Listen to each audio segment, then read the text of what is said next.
আজ তোমাদের দাদাভাই খুব সুন্দর একটা সারপ্রাইজ গিফট করলো আমাকে, আর সেটা জানতে হলে পুরো ভিডিওটা দেখে ফেলো। গিফট ঘুরিয়ে খোলো, ঘুরিয়ে খোলো, ঠিক করে ঘুরিয়ে, ওই যে ঘোরা, হ্যাঁ এইভাবে খোলো।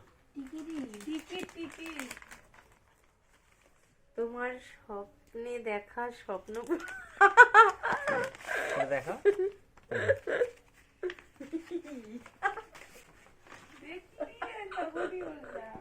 সে পুরীর কবে টিকিট? সোমবার। বাহ, এই আজকে সকালবেলা বলছিলাম।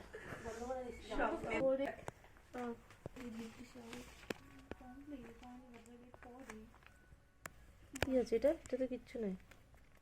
আমার কিছু লাগবে না, তোমার ভালো লাগবে। ও আচ্ছা, এই যে দেখো এদিকে কি কাণ্ড করেছিস। দেখো দেখো যাচ্ছি। তুই কি করেছিলিস কি কাণ্ড। তো ভিডিওটা দেখে নিশ্চয়ই বুঝতে পারছো আমরা পুরী যাচ্ছি বেড়াতে। তো কাল বাদে পরশুই যাব পুরী বেড়াতে, তার জন্য অনেক গোছানো বাকি। তো তোমরা সাথে থাকো, দেখতে থাকো ভিডিওগুলো।